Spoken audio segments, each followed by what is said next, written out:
कहानी की शुरुआत एक भयानक तूफान से जूझते हुए प्लेन से होती है, जहां हमारा मेन कैरेक्टर फ्रैंक कुछ कर्मचारियों को लेकर बीजिंग लौट रहा था। शुरुआत में सब कुछ बिल्कुल ठीक था, लेकिन जैसे ही प्लेन एक भयानक रेत के तूफान में दाखिल हुआ, तभी अचानक पूरा विमान जोर जोर से हिलने लगा। अंदर बैठे सभी कर्मचारी बुरी तरह घबरा गए। अगले ही पल विमान के एक विंग में जोरदार विस्फोट हुआ और उसका एक पंखा टूटकर सीधे कॉकपिट के अंदर जा घुसा। इस टक्कर से विमान के सारे इलेक्ट्रॉनिक सिस्टम बंद हो गए, जिससे प्लेन पूरी तरह बेकाबू होकर हवा में गोल गोल घूमने लगा। अंदर खड़ा एक कर्मचारी एक ही झटके में छत से जा टकराया और बाकी सभी लोग विमान के अंदर इधर उधर उछलने लगे। अगले ही पल विमान पूरी तरह नियंत्रण से बाहर हो गया और तेज रफ्तार से नीचे गिरने लगा। जमीन पर पहुंचते ही वो एक ऊंची चट्टान से जा टकराया। टक्कर इतनी भयानक थी कि प्लेन का पिछला हिस्सा अलग हो गया और एक कर्मचारी आसमान की ऊंचाइयों से हजारों फीट नीचे जा गिरा। लेकिन इसके बावजूद विमान रुकने का नाम नहीं ले रहा था। वह बेकाबू होकर रेगिस्तान की रेत पर तेज रफ्तार से घिसटता रहा।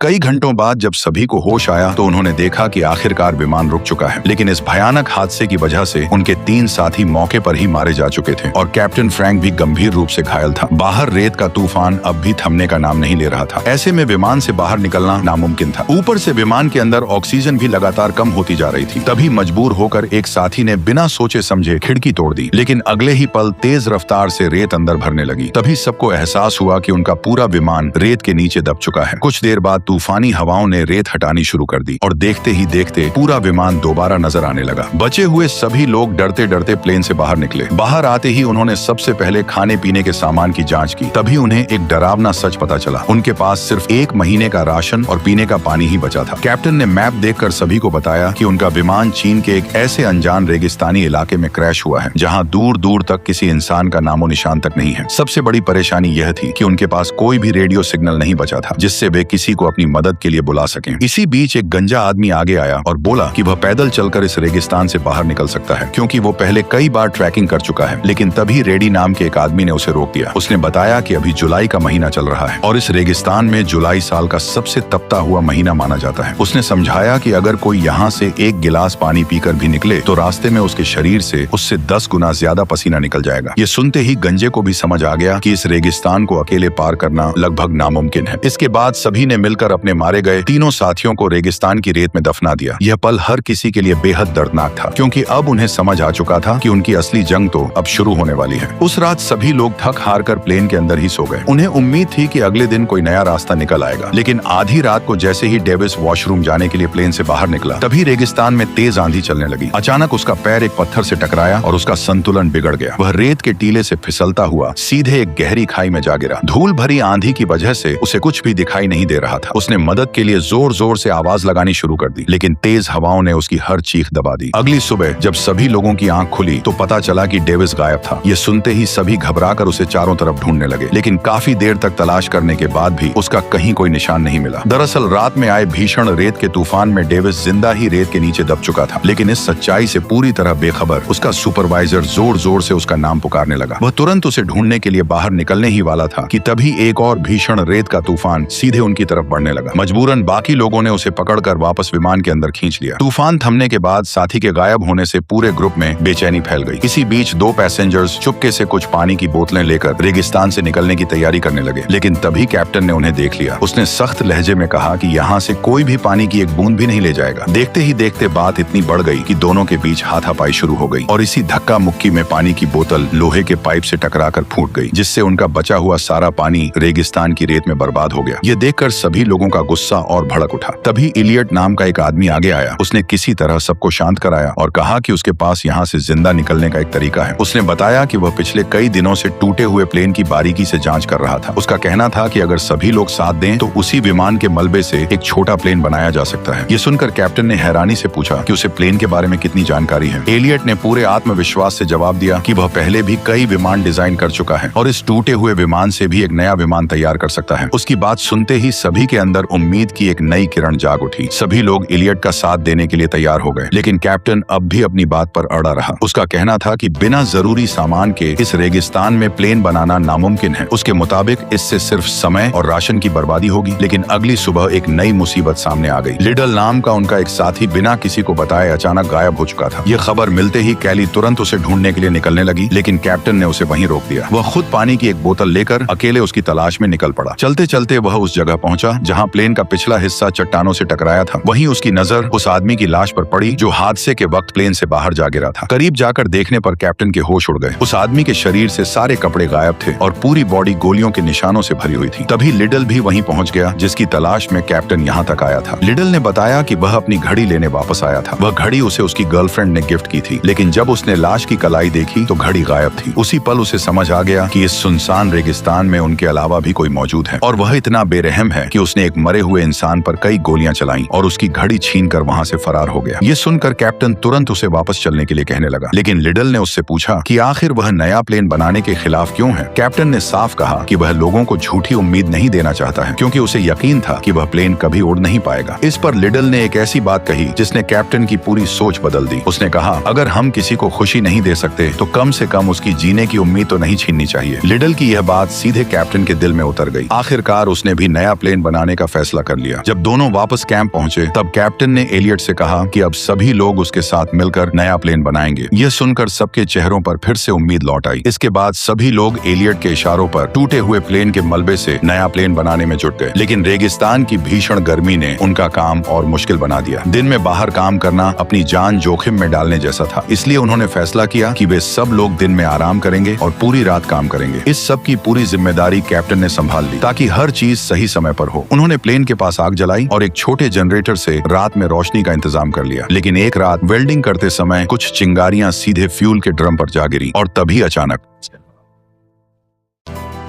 तेज धमाका देखकर आसपास खड़े सभी लोग घबरा गए। खुशकिस्मती से इस हादसे में कोई घायल नहीं हुआ, लेकिन उनका ज्यादातर कीमती फ्यूल जलकर खत्म हो गया। तब इयान ने सबको बताया कि अब उनके पास सिर्फ उतना ही फ्यूल बचा है जिससे नए विमान को बस एक आखिरी बार उड़ाया जा सकता है। फ्यूल खत्म होने की वजह से अब रात में काम करना नामुमकिन हो गया, इसलिए उन्हें रेगिस्तान की झुलसा देने वाली धूप में ही काम करना पड़ा। सूरज की तेज गर्मी हर पल उन्हें कमजोर कर रही थी, फिर भी उनमें से किसी ने हार नहीं मानी। सभी लोग पूरी जान लगाकर नए प्लेन को तैयार करने में जुटे रहे। कई दिनों की कड़ी मेहनत के बाद उनके सामने सबसे मुश्किल काम आ खड़ा हुआ। उन्हें प्लेन का भारी भरकम विंग अपनी सही जगह पर फिट करना था। इस काम में गलती की कोई गुंजाइश नहीं थी, क्योंकि अगर विंग एक बार रेत पर गिर जाता तो उसे दोबारा उठाने के लिए कोई क्रेन नहीं थी। बिना एक पल गवाए सभी लोग मिलकर चेन की मदद से उस भारी विंग को धीरे धीरे नीचे उतारने लगे। लेकिन तभी अचानक चेन बीच से टूट गई। भारी विंग बेकाबू होकर नीचे गिरा और सीधे प्लेन के ढांचे से जा टकराया। ये नजारा देखकर सबको लगा कि उनकी कई दिनों की मेहनत अब बेकार हो गई। लेकिन तभी मैक्स प्लेन के अंदर से बाहर निकला और खुशी से चिल्लाकर बोला, काम पूरा हो गया। ये सुनकर सभी लोग हैरान रह गए। जब एलियट ने ध्यान से देखा तो विंग सचमुच अपनी सही पोजीशन पर मजबूती से लगा हुआ था। ये नजारा देखते ही सभी लोगों की खुशी का ठिकाना नहीं रहा। कई दिनों बाद पहली बार उन्हें ऐसा लगा कि शायद अब वे सच में यहाँ से जिंदा निकल जाएंगे। खुशी के मारे सभी लोग नाचते गाते हुए जश्न मनाने लगे। साथ ही साथ उन्होंने रेगिस्तान की रेत हटाकर एक छोटा रनवे बनाना भी शुरू कर दिया ताकि प्लेन आसानी से उड़ान भर सके। लेकिन उनकी जंग अभी खत्म नहीं हुई थी। कुछ दिनों बाद रेगिस्तान का मौसम अचानक बदल गया। आसमान काले बादलों से भर गया और लगातार बिजली कड़कने लगी। सबसे बड़ी चिंता पेट्रोल से भरे प्लेन के विंग की थी। अगर उस पर बिजली गिर जाती तो पूरा प्लेन धमाके के साथ उड़ सकता था। इसीलिए सभी लोग अपनी जान बचाने के लिए फौरन सुरक्षित जगह की तरफ भागने लगे। लेकिन एलियट वहीं खड़ा रहा। वह अपनी कई दिनों की मेहनत से बनाए उस प्लेन को छोड़कर नहीं जाना चाहता था। उल्टा वह सीधे उसके ऊपर चढ़कर खड़ा हो गया। तभी आसमान से बिजली ठीक उसी की तरफ बढ़ने लगी। लेकिन ऐन वक्त पर कैप्टन दौड़कर आया और अचानक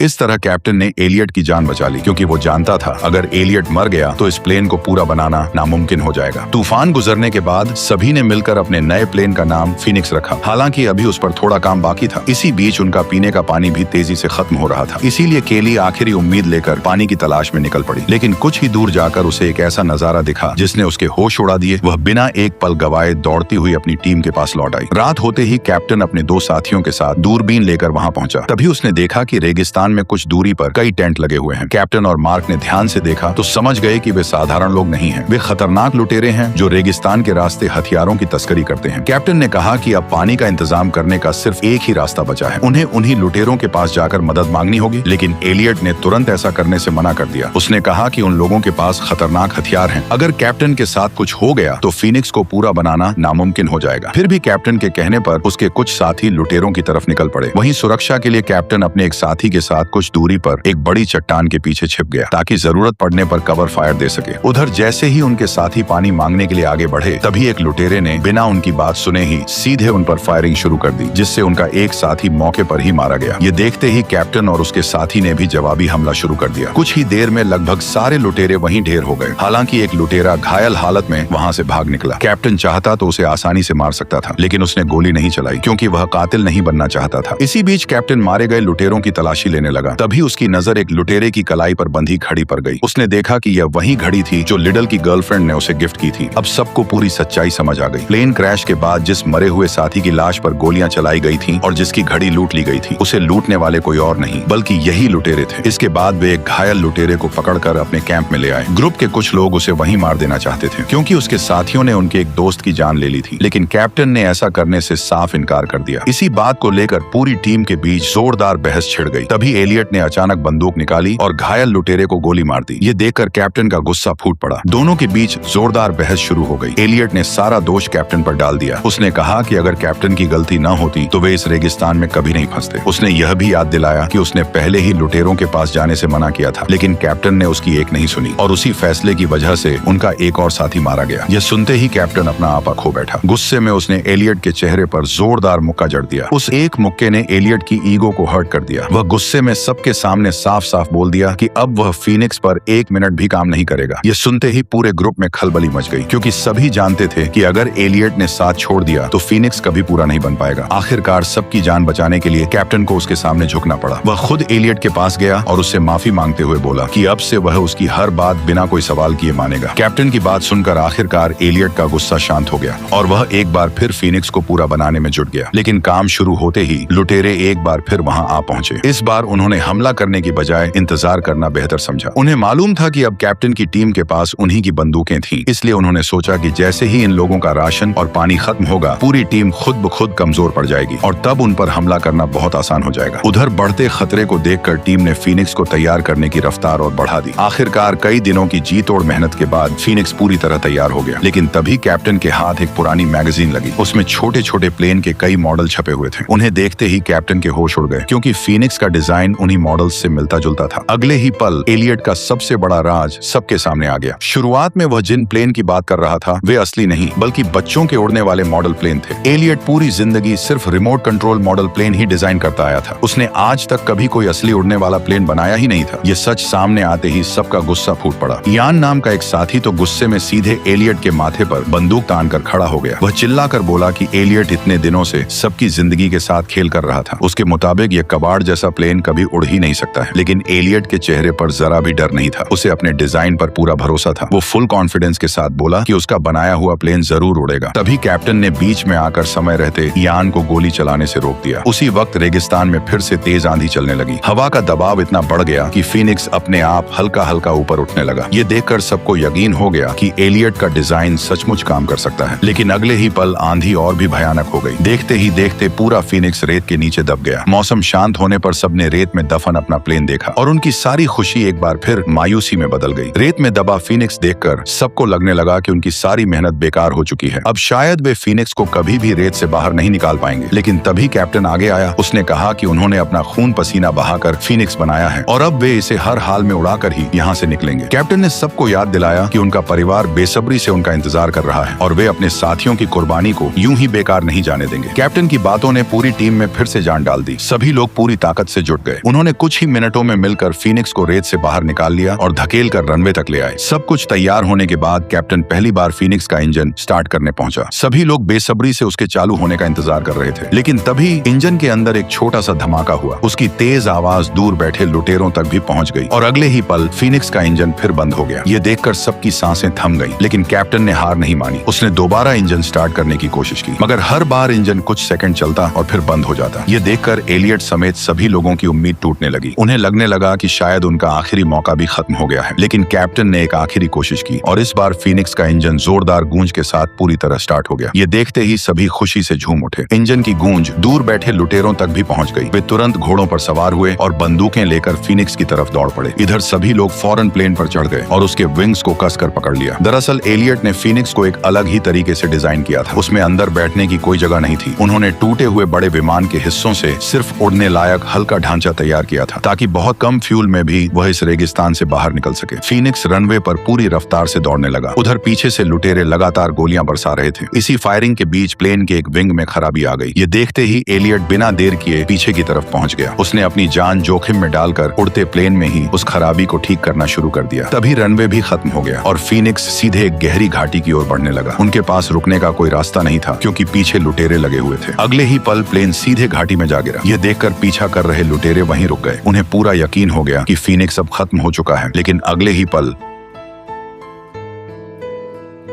दरअसल नया विमान इतनी बेहतरीन तरह से तैयार किया गया था कि वह आसानी से आसमान में उड़ने लगा। ये नजारा देखकर सभी लुटेरे दंग रह गए। उन्हें यकीन ही नहीं हो रहा था कि इतना टूटा फूटा विमान सच में उड़ सकता है। वहीं दूसरी तरफ फीनिक्स में सवार सभी लोग खुशी से झूम उठे क्योंकि कई हफ्तों की उनकी जी तोड़ मेहनत आखिरकार रंग ला चुकी थी। उन्होंने नामुमकिन को मुमकिन कर दिखाया और मौत को मात दे दी। इसी के साथ इस शानदार कहानी का अंत हो गया। आपको ये वीडियो कैसी लगी कमेंट में जरूर बताना और चैनल पर नए हो तो वीडियो को लाइक कर चैनल को सब्सक्राइब भी कर लेना।